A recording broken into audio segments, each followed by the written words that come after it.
Sejam todos bem-vindos à nossa aula de Vedanta, que ocorre às quartas-feiras, às 19 às 7 horas da manhã, que hoje, nesse momento, tem como tema principal o Yoga Sutras, que, diferente do que muitas pessoas imaginam, não é um texto que ensina a alongar o corpo, e sim é um texto que é uma espécie de um resumo dos principais conceitos de dentro dessa tradição védica. Não só do yoga, porque o yoga ele faz parte de um todo, é como se fosse um galho de uma árvore.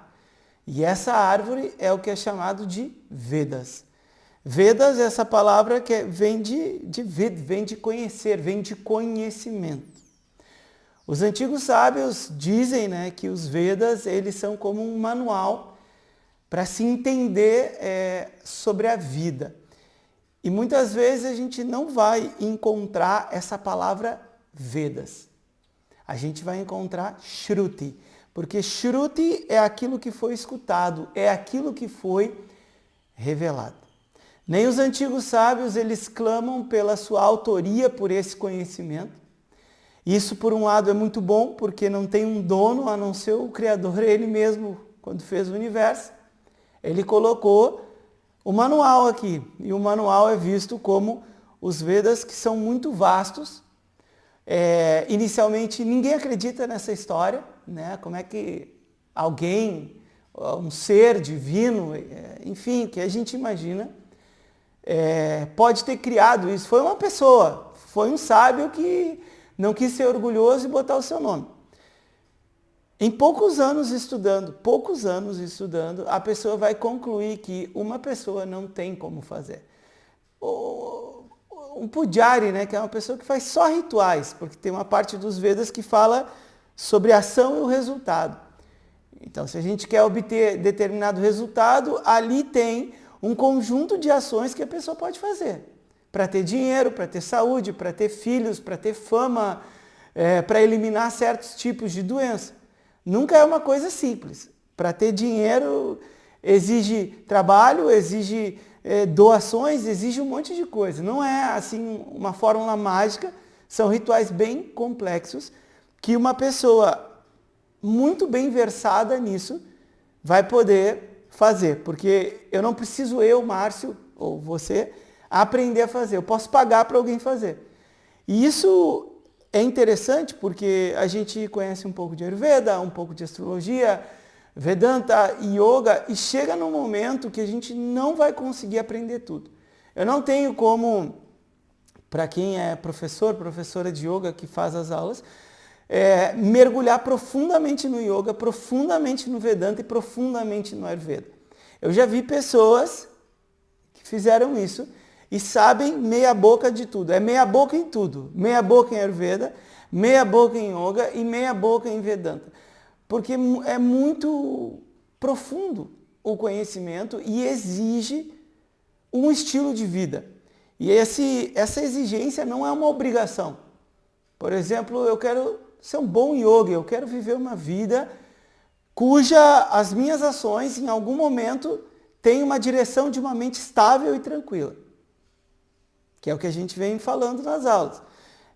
A minha vida de yoga, ela vai me direcionar para esse ponto. Eu não sou obrigado a fazer meditação todo dia, a fazer oração todo dia, a estudar a Vedanta todo dia, a ter contato com um professor todo dia.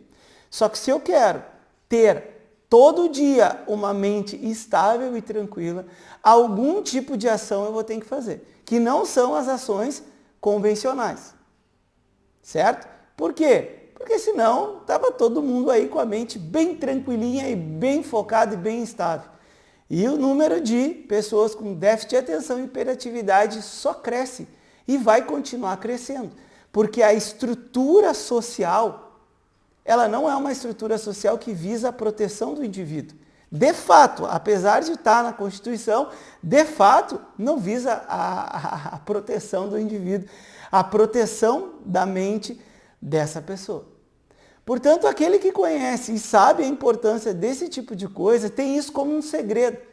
Porque se a gente chegar e falar, nossa, olha, você precisa proteger sua mente, é um mantra, as pessoas vão debochar, Vai surgir um do yoga ateu que vai dizer que mantras são profanos.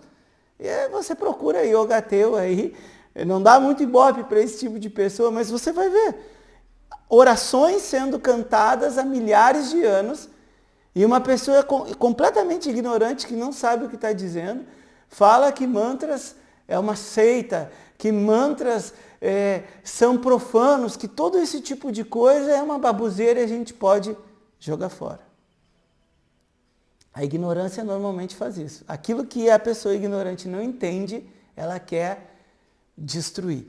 E assim a gente começa a ter um reconhecimento maior de todo esse corpo de conhecimento que existe há milhares de anos, não tem como ter um início.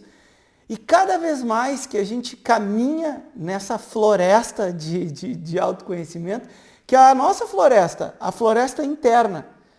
E essa floresta ela é escura, a gente se depara com projeções, e as nossas projeções estão nas nossas relações, a gente começa a se soltar e perder os nossos medos.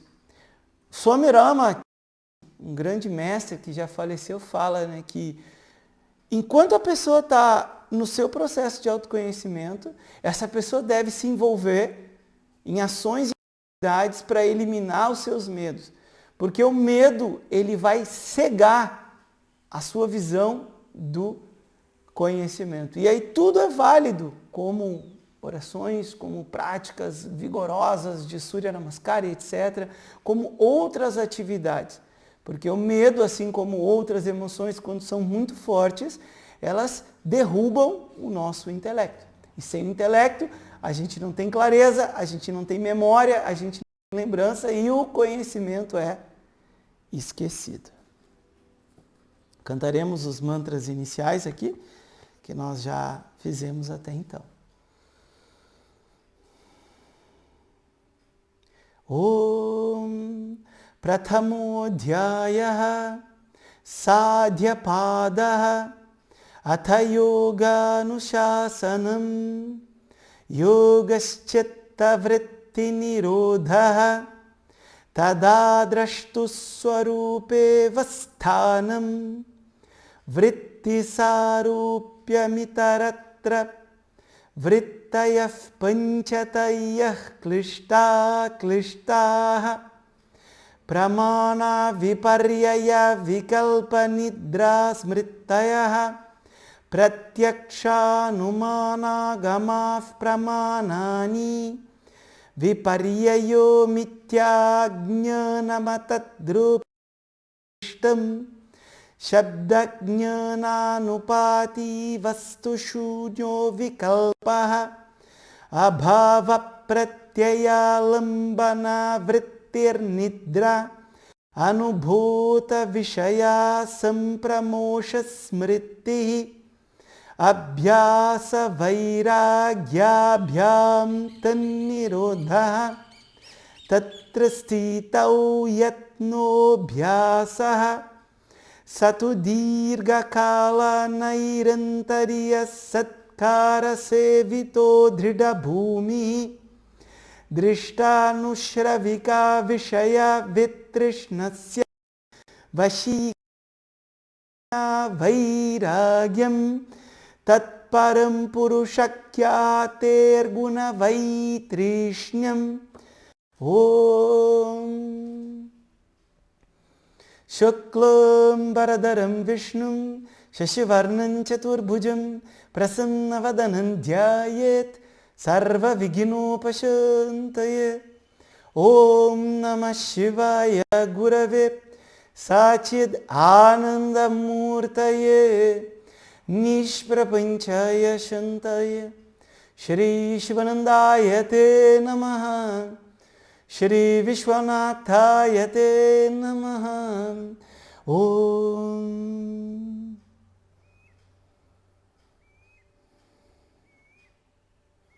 Yogena Chittasya Padena Vacham Malam Sharirasya Cha Vaidyakena Yopakarotam Pravaram Muninam Patanjalim pranjaliranatosmi.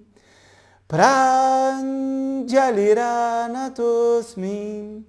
Abahu purushakaram shankha chakra siddharinam sahasra shirasam shwetam pratamam pranavartami. Om. Namastê. Esqueci a parte final do mantra aí, não tem problema. Como a gente canta uma vez por semana.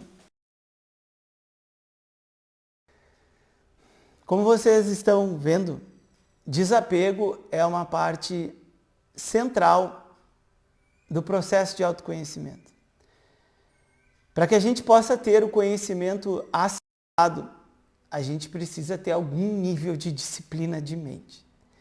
Todos os mestres fizeram algum tipo de disciplina. As disciplinas são variadas, como a gente introduziu na última aula o conceito de gunas, que são os blocos de construção desse universo. E esses blocos de construção, eles estão na nossa mente. Tem pessoas que têm problema com ego.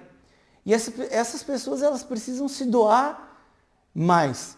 E em muitos níveis, a pessoa pode ter um problema de ego e trabalhar bastante. Só que esse trabalho não trabalha uma atitude interna dessa pessoa, de reconhecer que tudo que essa pessoa tem não é somente devido ao seu mérito pessoal.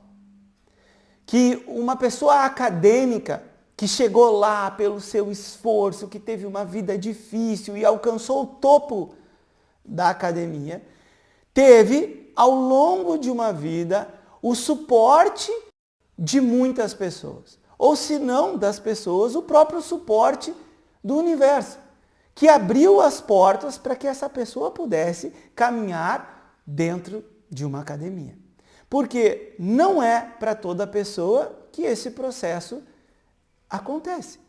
Tem pessoas que têm um grande sonho de trabalhar com uma determinada atividade.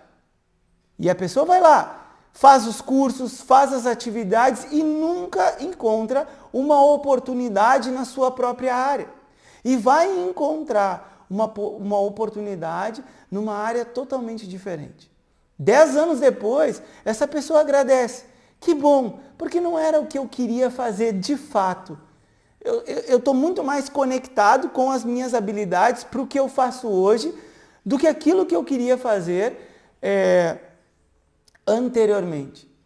Assim, uma pessoa que tem um problema de ego, fazer seva é muito importante. Seva é um trabalho voluntário no qual essa pessoa ela se engaja, né? E não é um engajamento, eu vou usar uma palavra pejorativa assim, um engajamento burro, no sentido assim, ó, eu abro mão de todas as minhas necessidades e eu, como uma pessoa fanática, eu chego num lugar e eu vou trabalhar o tempo todo ali, vou oferecer tudo e eu deixo o meu lar, os meus, né, meu filho, minha esposa, meu marido, as minhas necessidades pessoais, e eu abro mão de tudo isso. Em um nível, em pouco tempo, essa pessoa vai parar de fazer seva, porque se a pessoa se doar totalmente e abandonar a sua estrutura de vida, essa pessoa vai precisar parar de fazer seva para olhar para a sua própria estrutura de vida e suprir a sua própria necessidade. Eu já vi acontecer no estudo de Vedanta com pessoas que se deslumbraram com o conhecimento, porque quando a gente tem a mente preparada e a gente olha para esse conhecimento, ele não tem comparação. Ao passar dos meses, ao passar dos anos, as mudanças, as transformações, a mudança de atitude ela é tão grande que muitas pessoas acabam ficando deslumbradas. E já vi pessoas como procuradores públicos, juízes, advogados, médicos, e eu estou citando essas pessoas porque são pessoas de intelecto. Ninguém chega como um procurador da República sem ter estudado muito. A mente tem um intelecto. E a pessoa entra tão fundo ali, mas tão fundo, que esquece do entorno, e eu, Márcio, já presenciei isso, do professor chegar para o aluno e dizer, olha, dá um tempo de Vedanta para ti, dá um tempo de meditação para ti. Por quê? Porque aquela atitude da pessoa está prejudicando as pessoas do entorno. Como a gente não opta por um estilo de vida de renúncia, ninguém aqui é um renunciante, vai viver só da espiritualidade. Nós temos outros papéis que também são importantes, como a pessoa tem um filho.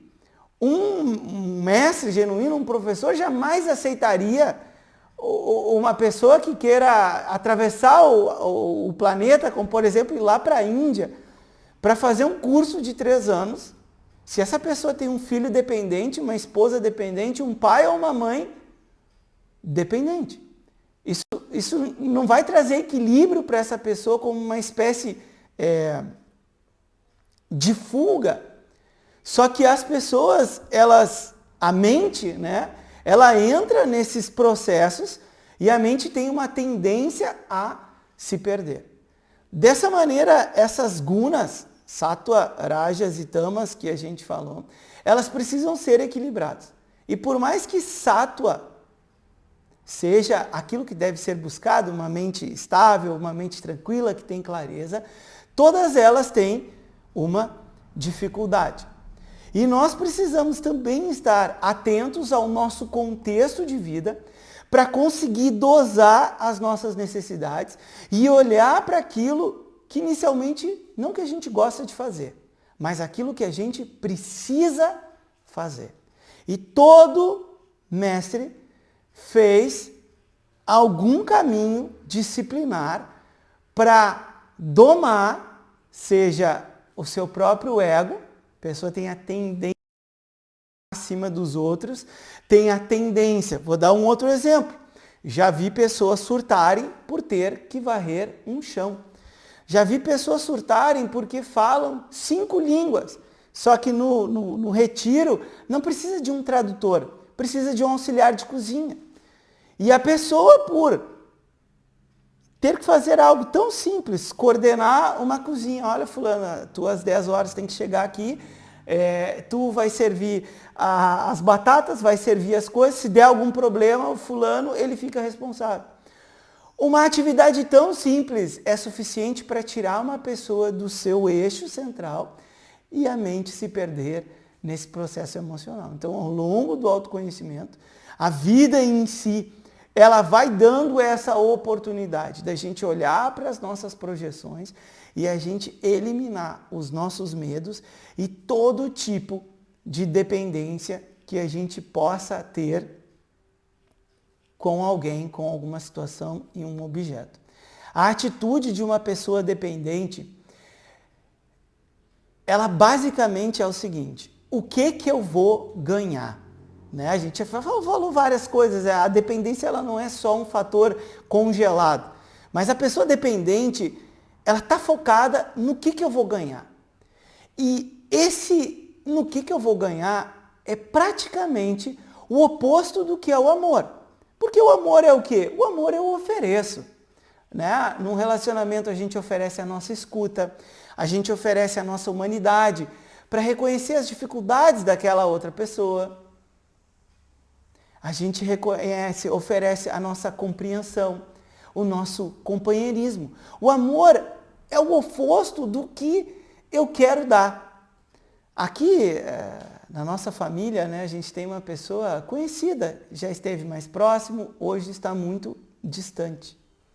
E essa pessoa é um excelente vendedor de carros. Não é um vendedor de carros qualquer. É um excelente vendedor de carros. Em pouco tempo, você é convencido a comprar dessa pessoa. Só que não é assim, né? Tipo, se junta a família, tá a pessoa lá, ele vem, chega para ti e diz, olha, eu tenho um carro para te vender. Não, é um jogo de palavras. Olha, essa semana eu fiz um baita de um negócio, né? Falando com sotaque bem aqui do sul, né? Fiz um baita de um negócio. Tinha uma pessoa lá meio endividada, ofereci um carro que eu tinha parado e peguei aquele outro carro.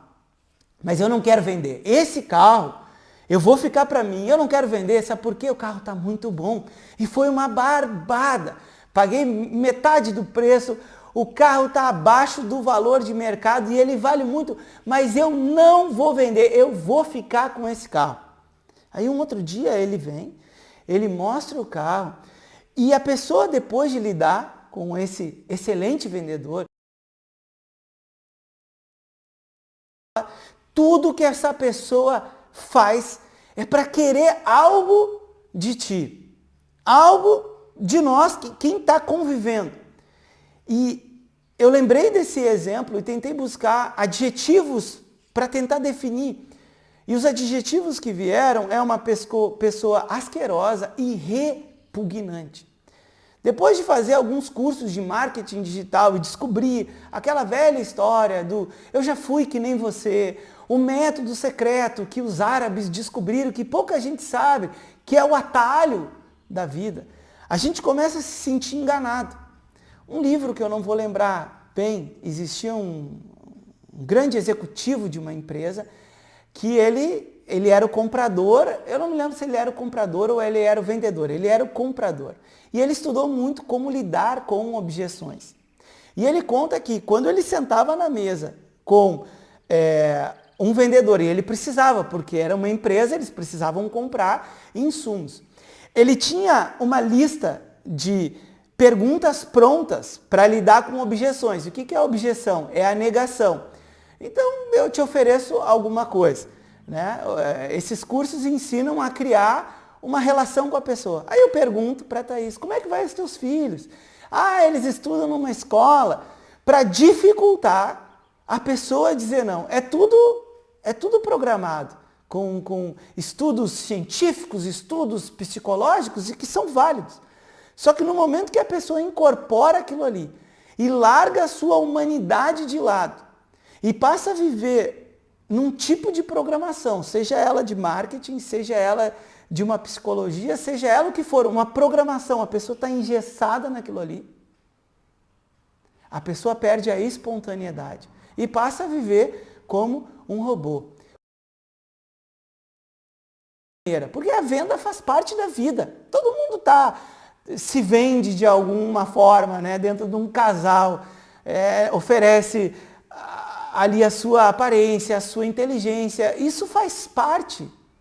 E esse comprador, ele tinha uma lista que quando o vendedor tentava empurrar para ele alguma dessas frases prontas, ele pegava o papel e botava ali 30 perguntas prontas, 50 perguntas prontas. Olha, se você responder para mim com essas objeções pré-prontas, eu nem vou te atender. Tu pode pegar as tuas coisas, se levantar e ir embora.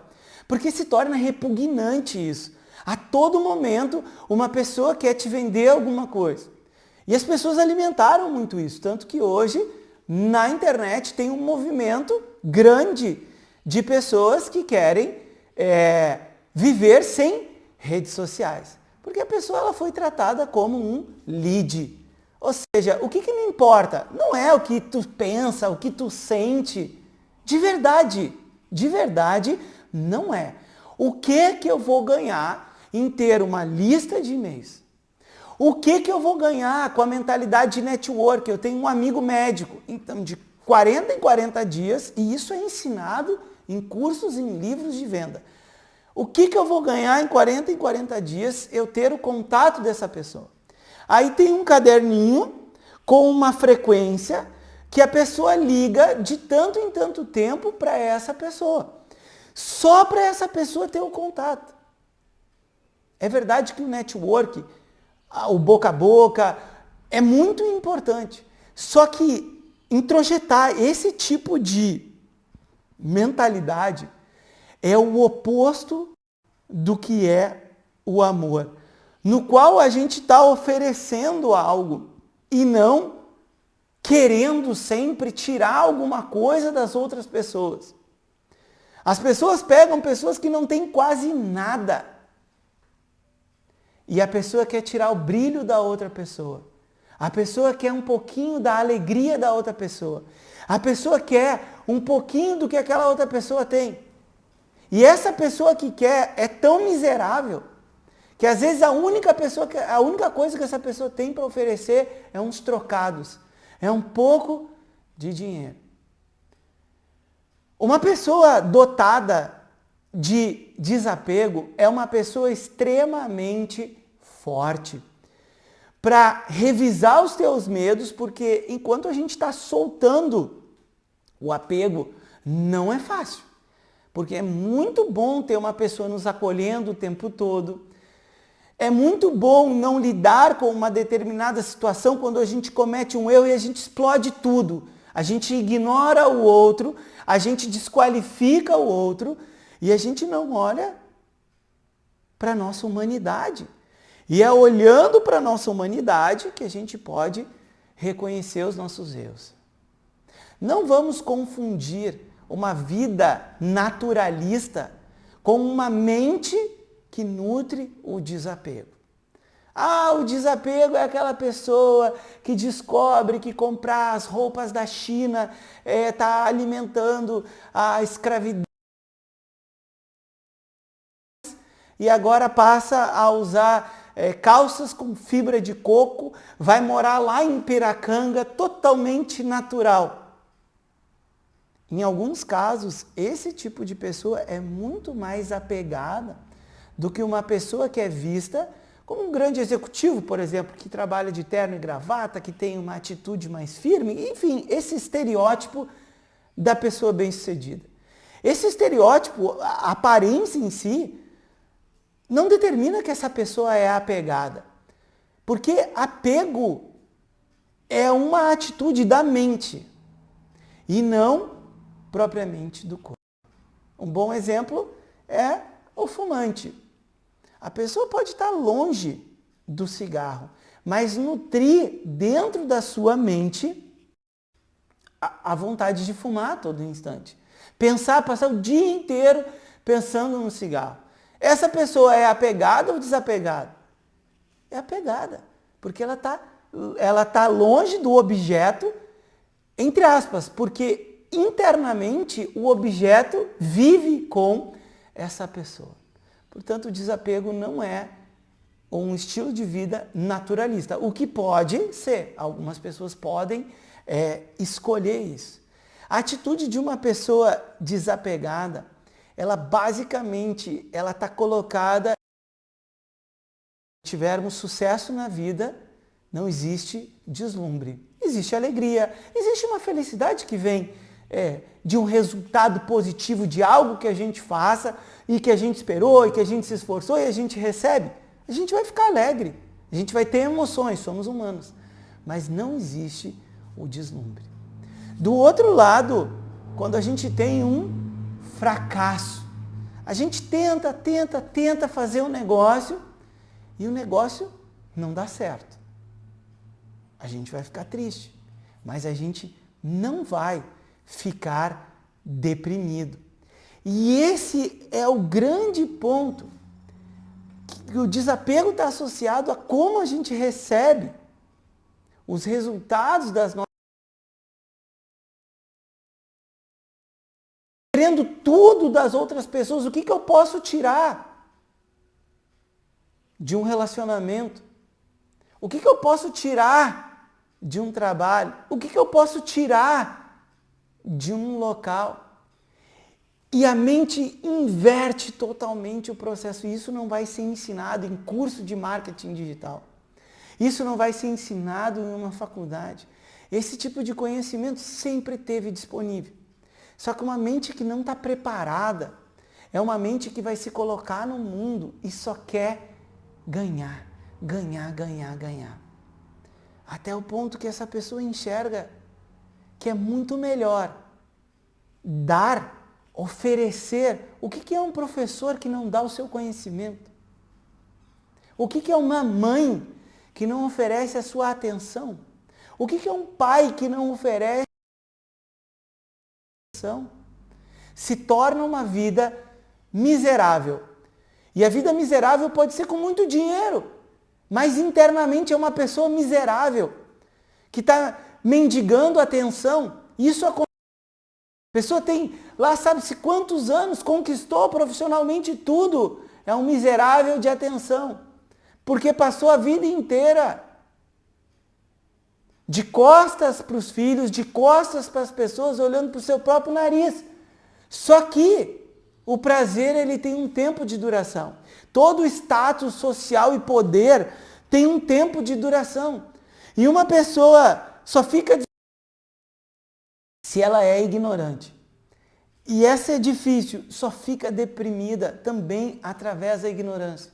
Algumas aulas passadas eu citei a depressão, não como uma visão científica, acadêmica, mas do movimento da mente de acordo com o yoga.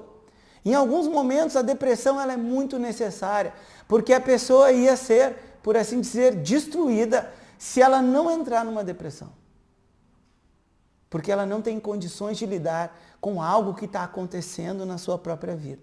Mas aqui ninguém é mais iniciante, todo mundo já viveu um bocado e precisa viver. Essa vivência é o que fortalece o músculo. Ter relacionamentos, começar um empreendimento, sentir como que as coisas acontecem, lidar com pessoas, para que a pessoa fortaleça o seu músculo do seu caráter, da sua atitude, dos seus valores. E sem esse mundo, é muito difícil colocar tudo isso em prática. Indo lá para Santa Catarina, eu vou viver numa prainha lá de Florianópolis e tudo aquilo que eu tenho dificuldade, eu não lido mais. Não é uma pessoa desapegada, muitas vezes é um covarde. É uma pessoa que prefere abandonar o seu relacionamento do que olhar para si mesmo e reconhecer os seus erros. E viver a partir dali com esses erros, que é o que torna você e eu humanos. Eu não sou perfeito, o meu professor não é perfeito. E esses erros, eles são o nosso aprendizado. Então não tem fracasso. O fracasso ele é fruto da ignorância. Porque se é necessário fracassar em muitas coisas para aprender, eu não vou dizer que eu quero fracassar, e nem que você deva querer fracassar. Mas o fracasso, ele é muito importante para o nosso amadurecimento. Essa mentalidade, ela faz com que a gente crie uma estabilidade. Porque o sucesso vem. Por que eu não fico deslumbrado? Se o sucesso é maravilhoso, é prazeroso. O prazer, ele é misturado com o sofrimento. Vou dar um exemplo que não é fácil de digerir, mas eu me sinto apto a falar isso porque eu tenho 2 animaizinhos de estimação, 2 gatos. A gente compra os animaizinhos de estimação ou pega doado, no meu caso, churrasqueira, todos sujos lá, e foram adotados.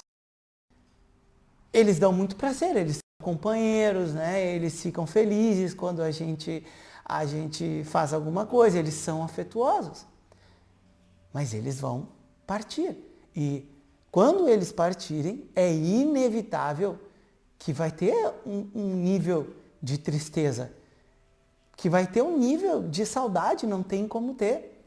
Se uma pessoa pensasse sobre isso, e os filhos, por exemplo, eles fossem antes dos pais, ninguém ia querer ter filho. Porque filhos são muito prazerosos. Mas é inconcebível, e a gente não vai pensar sobre isso, de ver um filho partindo antes do pai. Porque o nível de sofrimento, a gente não pode nem mensurar uma coisa dessa. Só que todo o prazer, ele tem um sofrimento. Sabe por quê? Ele tem um fim. Não existe um prazer que é infinito. E se o meu bem-estar depende do prazer, eu vou ser uma pessoa extremamente infeliz, obcecada com essa visão de que eu tenho que estar lutando para estar bem todo dia. Isso é uma roda que é chamado de samsara, que não é simples da pessoa sair. Só que depois que a pessoa enxerga o samsara, e por isso que ele é visto como um véu, né? Maya Shakti, é uma força que é vista como uma ilusão. Mas ilusão não é não existente, como se eu tocasse no celular, o celular não existe. Como se eu visse uma pessoa, a pessoa não existe. É que nada é o que parece ser. Nada é o que parece ser. Tem coisas que a gente acha que é tão boas. Vou dar um exemplo. De um lado, tá? Tem um conhecido, e há muito tempo eu citei esse exemplo. Essa pessoa, ela, pelo seu trabalho, veio de uma família muito pobre e conseguiu vencer profissionalmente e venceu. Mas não soube o ponto de parar. Não soube quando tinha que olhar para outras áreas da vida, como a sua saúde, como o seu relacionamento. E essa pessoa foi nessa visão de trabalho, comprou inúmeras casas, comprou quando era bom, né? Comprou lotação, comprou táxi, comprou casa na praia, comprou empreendimentos, comprou um monte de coisa. E tudo isso que essa pessoa teve, proveu, né? Mais terras, proveu muitas coisas. Não sei se meu português está certo, proveu, mas vocês estão entendendo. Recebeu muitas coisas em troca. Só que isso tinha um preço. E qual foi o preço que ele pagou? Não construiu uma relação afetuosa com os filhos, não construiu uma relação afetuosa com a esposa, não cuidou da sua saúde, não resolveu os seus problemas de infância lá com seu pai, com a sua mãe e tudo mais.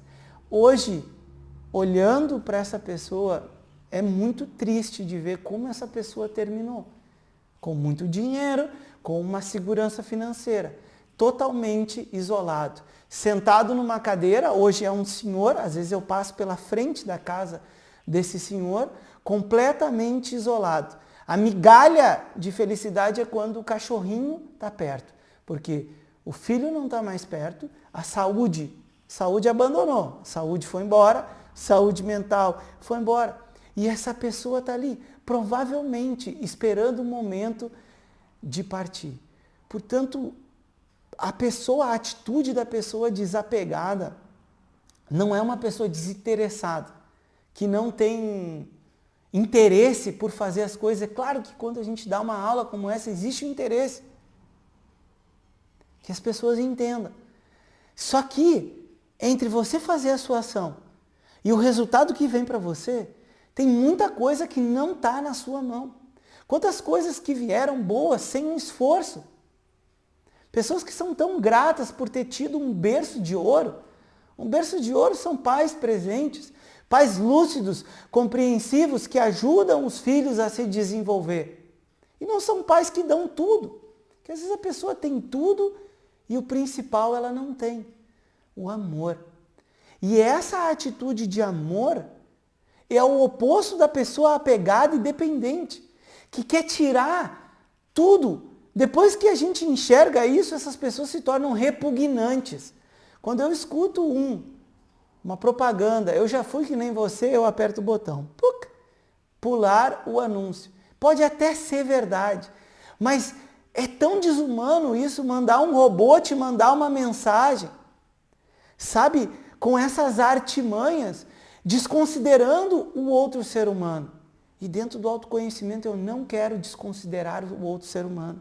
Porque como ser humano, nós estamos no mesmo nível.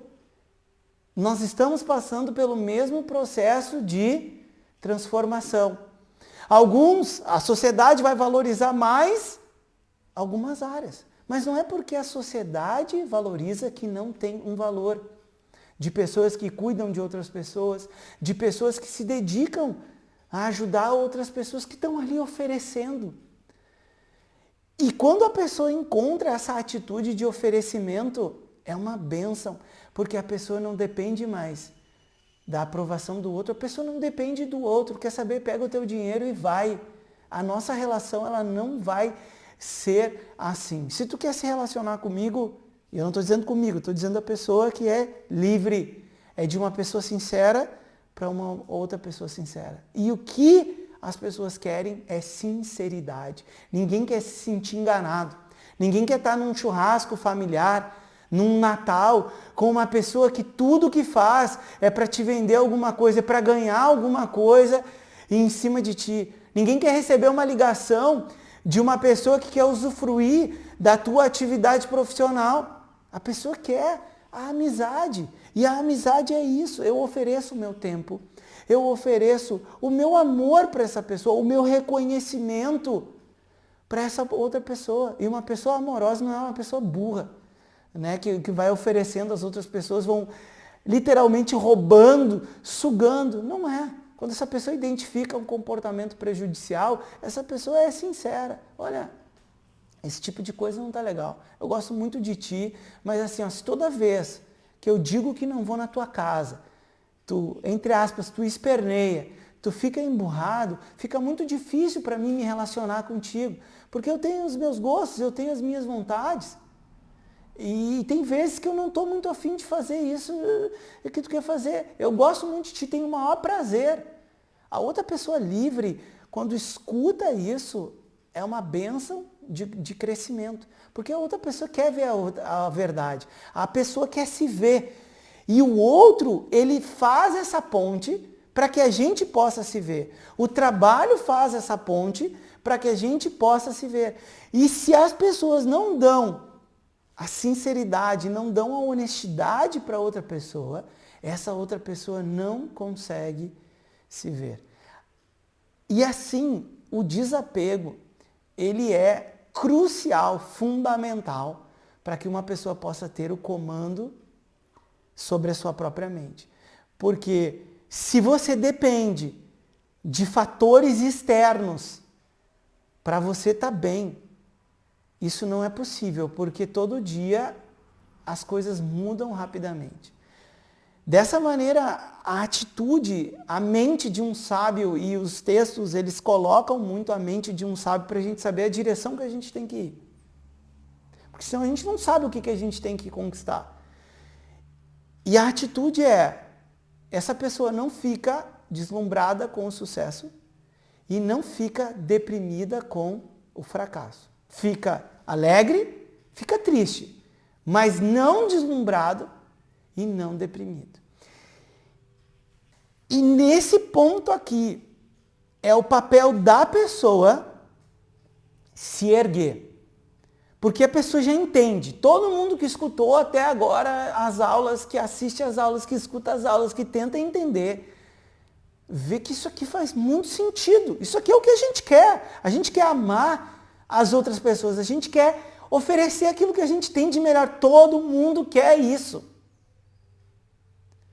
A gente precisa assumir esse compromisso de se erguer pela gente mesmo.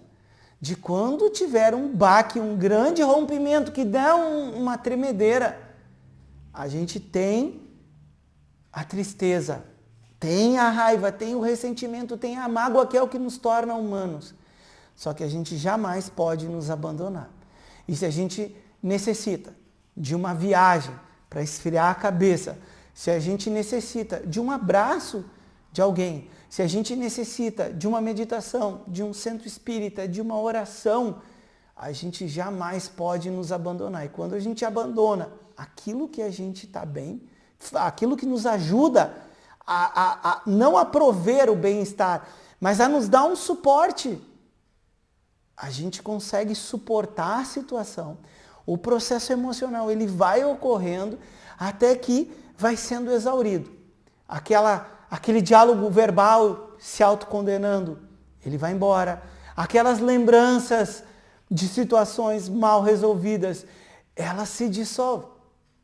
Numa presença, um silêncio, uma quietude, que é a nossa própria natureza. Sem esse senso que eu estou mal.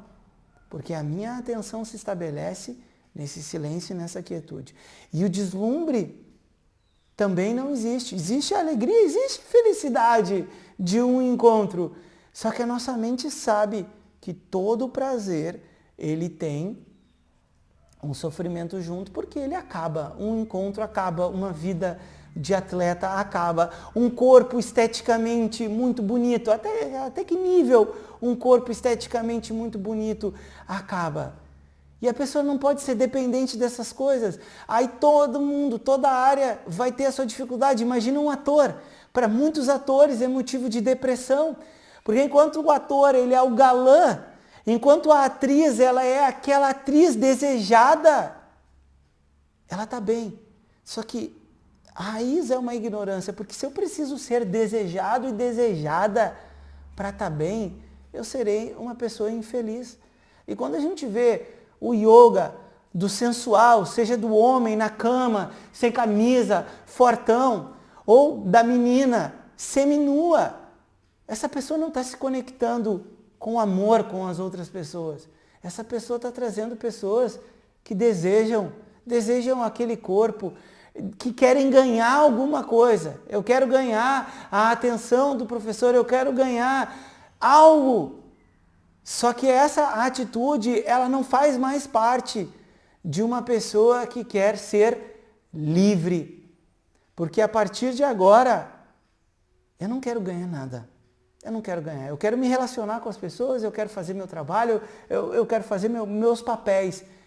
E o meu foco eu ofereço. Agora, quando vem coisas muito boas na minha vida, eu aprendo a apreciar o que vem para mim, porque são bênçãos. Tem muita coisa que eu não fiz quase nada de esforço. Eu não tive quase nenhum esforço. A vida foi se abrindo, a pessoa chegou no topo da academia. Alguém lá no início viu o que o pai e a mãe não viram e disseram: meu filho, minha filha, você tem futuro para isso. Eu vou te contar uma coisa. Fala com o fulano de tal lá, o reitor, que ele vai te arranjar um lugarzinho aqui. Começa trabalhando assim mesmo. Não te preocupa com o salário, mas foca no teu aprendizado, porque eu tenho certeza que tu vai te dar bem.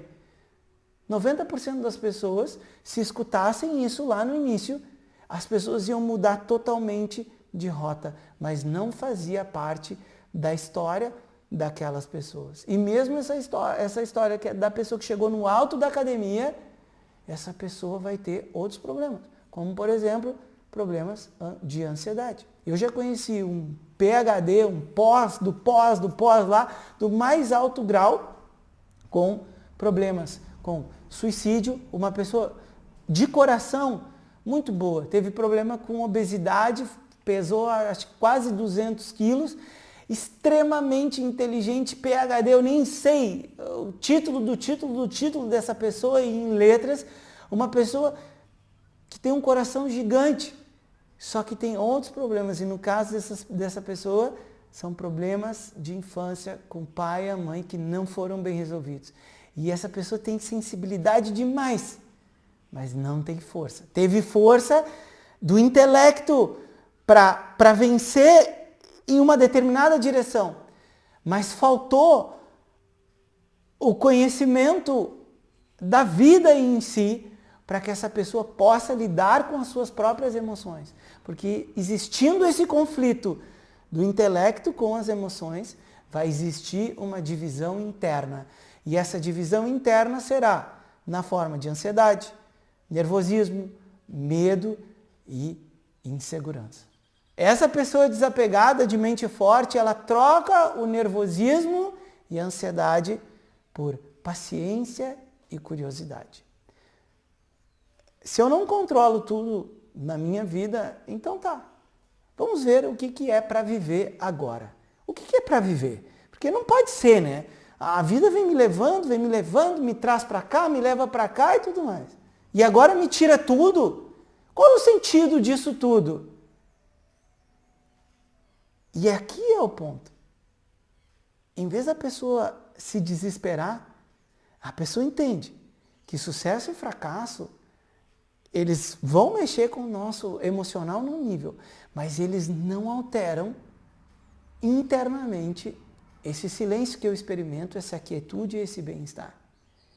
E em vez da pessoa ficar desesperada, que uma pessoa foi embora e agora eu serei infeliz, essa pessoa senta é o que eu digo, continua fazendo a sua atividade, mas abandona suas projeções e troca por uma curiosidade. Vamos esperar para ver o que vai acontecer. Processo emocional vem, pensamentos vêm, autocondenação vem. Aprendemos a ser pacientes. O que eu posso fazer hoje? Estou um pouco ansioso hoje, com muitos pensamentos. Posso conversar com alguém, posso ver um filme, estou sobrecarregado, muito cansado. Eu posso fazer uma viagem. Tudo isso faz parte da vida, não tem nada proibido. A gente só precisa analisar se isso vai ser prejudicial ou não. Se não vai ser prejudicial, eu estou com a mente muito aérea, eu quero comer uma pizza hoje. Qual o problema? Qual o problema? A gente não precisa ser perfeito e ser regradinho todo dia, não tem problema algum. E assim, o desapego que a gente está fechando na aula de hoje, a gente colocou essa atitude, tá? E olhando dessa maneira, é como se a gente entrasse na mente de uma pessoa sábia, entendendo como uma pessoa que tem sabedoria pensa, porque o principal do sábio não é o comportamento em si. A pessoa desapegada não é a pessoa que mora em Piracanga, naturalista, que escova os dentes com escova de dente bananeira e nem que usa calça de fibra de coco. Pode ser, mas não é isso que define a pessoa desapegada e nem a pessoa sábia. E sim a visão que essa pessoa tem. E a pessoa desapegada, ela não fica deslumbrada com o sucesso e nem deprimida com o fracasso. Ela sente emoções. O Swami Dayananda ficava chateado. Vamos pegar quem? A Madre Teresa de Calcutá. Pode ter certeza que lidando com um monte de gente com problema, ela ficava irritada. Não pensa que essas pessoas não sentem irritação, porque sentem irritação. Só que tem esses dois pontos. Não tem o deslumbre. Ai, deu tudo certo agora, sou um ser especial. Deixa eu te contar, eu quero contar para vocês, alunos, eu sou um ser espiritual, eu fiz a meditação, veio uma luz na minha cabeça e devido a essa luz eu sou especial. Então, me sigam que eu passarei a luz para vocês. E se vocês me seguirem, vocês serão iluminados. Olha, esse tipo de conversa verbal normalmente é o que é chamado de charlatanismo. O professor, as instruções, elas serão muito necessárias para você encontrar, metaforicamente, essa luz dentro de você. Mas é você que precisa se erguer quando a mente se perde, tanto nesse deslumbre que ela vai lá nas alturas, porque se você subiu, em algum momento vai descer. Ou se a mente está lá embaixo, está lá deprimida.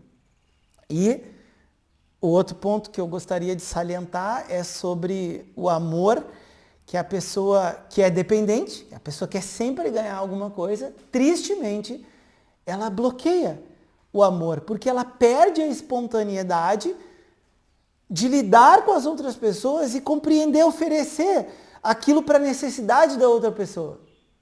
Em alguns casos, as outras pessoas não querem escutar nada, só querem falar. Isso é muito comum dentro de um relacionamento. A pessoa não quer alguém julgando e condenando. A pessoa só quer ser escutada para se sentir compreendida. E a pessoa que entendeu isso, entende isso, ela vai começar a nutrir na sua mente uma atitude totalmente diferente. Uma atitude que não é de uma pessoa ingênua, sabe? A pessoa vai oferecendo conhecimento, ai minha filhinha, a pessoa tem condições de pagar e a pessoa não paga.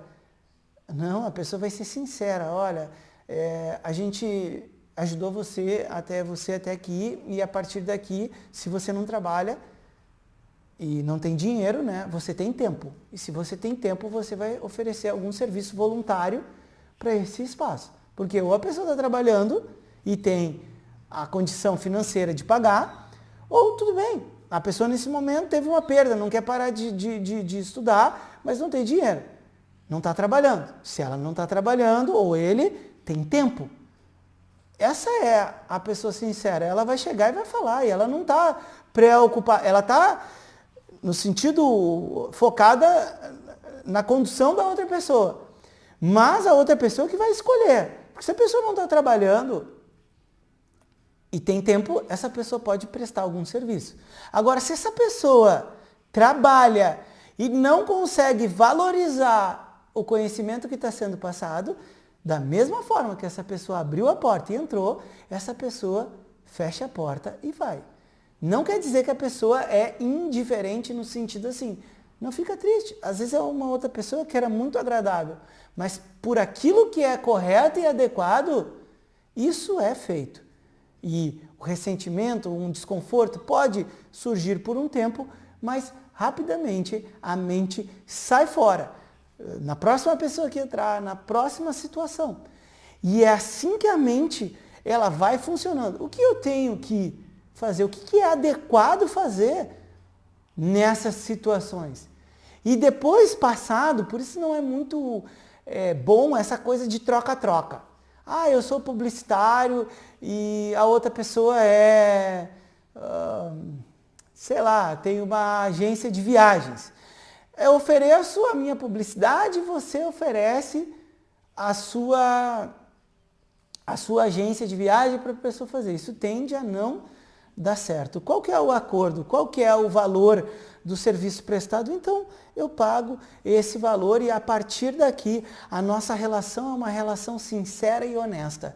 Nós não temos nenhum penduricalho, nem eu, nem você. Eu ofereço o que eu tenho de melhor, você oferece o que você tem de melhor. E a gente, através da curiosidade, da paciência e da entrega, a gente vai se relacionando enquanto essa vida, ela nos conecta, enquanto faz sentido tudo isso. E assim a gente não encontra só o desapego, a gente encontra o amor, porque a gente pode ver uma pessoa repugnante como vendedor de carros que em todo encontro de família fica jogando com as outras pessoas e a gente reconhece a ignorância dessa pessoa, o desamor dessa pessoa que não consegue ser espontânea, que tudo é como eu ganho em cima do outro. Tem uma pessoa apertada, eu vou ficar perto dessa pessoa porque eu tenho um dinheirinho. Aí ele conta para os outros. Sabe o que eu vou fazer? Eu vou comprar a casa dessa pessoa por metade do preço. Uma pessoa desapegada, tudo que ela vai fazer é não comprar essa casa. Porque jamais eu viveria, a pessoa desapegada, com o fardo de ter comprado uma casa e ter desabrigado uma família com filhos. Uma pessoa conectada com a sua humildade, com a sua humanidade, jamais vai querer carregar esse fardo. Eu comprei uma casa por metade do preço, cuja família não tinha condições financeiras e hoje vai ter que se ajeitar em outro lugar. A pessoa que nutre o desapego não vai querer carregar esse fardo. Como a família vai resolver isso? Realmente é um problema dessas pessoas. É um karma que essas pessoas estão vivendo. Essas pessoas vão ter que procurar meios para tal, mas esse não é o meu papel. Agora, no momento que eu sei da situação e eu me aproveito da situação por causa de uma fragilidade dos outros, aquele karma passa a ser meu. Eu estou envolvido. E se vai dar bom ou vai dar ruim, a gente vai deixar a vida mostrar. Mas eu pessoalmente, agora falando pessoalmente, eu não gostaria de carregar o fardo, de saber que eu ganhei em cima de alguém fragilizado. Essa não seria a minha atitude. E sim, se eu puder fazer alguma coisa para ajudar, né? E está disponível para mim, eu posso fazer, eu ofereço a minha ajuda. Mas não se abusa. Essa é a atitude. A gente oferece, mas não se abusa. Porque se a pessoa se abusar, no bolso tem uma tesoura. E essa tesoura, ela corta as unhas rapidinho. É só ser necessário. Entende isso? A pessoa desapegada, essa é a atitude. Eu ofereço a minha ajuda. Eu ofereço a minha atenção. Eu ofereço o meu amor, a minha sinceridade, a minha honestidade. Só que eu vou te contar uma coisa. No bolso tem uma tesoura. E essa tesoura, quando as unhas crescerem demais, porque as pessoas projetam tudo, né? Então a pessoa está lá, escuta os outros, é muito bondoso, bondosa e tal. As pessoas tendem a se abusar. E nessa hora, a pessoa de desapego, ela precisa ser firme. E ela enxerga isso, ela oferece também a sua sinceridade, a sua honestidade. Olha, não confunda as coisas. Eu sou seu amigo, mas você está passando dos limites. E daqui para frente a coisa não vai mais. Pum! Largou, ou digamos, devolveu o fardo para a pessoa. Agora, espera e vê como é que aquela pessoa reconhece. Algumas pessoas vão fazer o inverso e vão dizer assim, olha, me desculpa mesmo, eu gosto tanto de ti e eu projeto a minha relação com meu irmão, às vezes eu acho que tu é o meu irmão e eu sei que tu não é, mas me desculpa mesmo, eu não quero te magoar. É uma pessoa em contato com o seu amor próprio, com outro amor próprio, porque esses erros, eles acontecem em qualquer relação. E a relação, ela vai se estreitando e a conexão, ela é muito forte. Quando duas pessoas sinceras e honestas estão conectadas uma com a outra. Agora, quando uma pessoa dá a sinceridade para o outro, aquela outra pessoa pode simplesmente ficar emburrada, magoada, ressentida, virar as costas e nunca mais quero te ver. Faz parte da vida, é uma decisão que aquela pessoa tomou. Aí a mente precisa voltar. Nem deslumbrado com o sucesso, porque o sucesso é prazeroso, é bom, a gente vai ficar alegre e tudo, mas tem um fim. Tem um fim. Qualquer coisa que você pegar, você pode mensurar. Tem um fim. Então, eu desfruto com paciência, curiosidade, o que a vida está me trazendo. E coisas negativas, coisas ruins, fracassos, eu posso ficar triste, ressentido, etc, etc, etc, mas não deprimido. E se a mente começar a ir para esse caminho perturbador, por assim dizer, eu preciso me levantar. O que eu posso fazer? E não me abandonar. Aquelas práticas que eu sei que me erguem, atividade física, meditação, reunião familiar, um passeio, tudo isso eu vou utilizar a meu favor, que a vida me ofereceu isso, para que eu possa me reorganizar. A mente entra na emoção, dissolve os pensamentos verbais, dissolve as memórias, as situações se acomodam, a gente faz as ações e passou.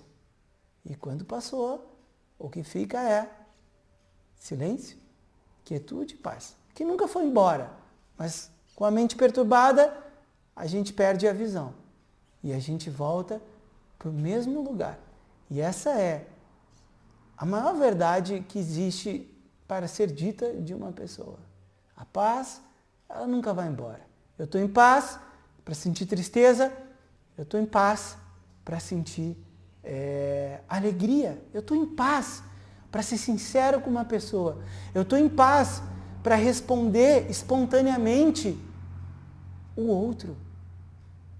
Isso é chamado liberdade interna. Om Purnamadav Purnamidam Purnat Purnamudachyate Purnasya Purnamadaya Purnameva Vashishyate Om Shanti Shanti Shanti Om Shri Gurubhyo Namaha Hare Om.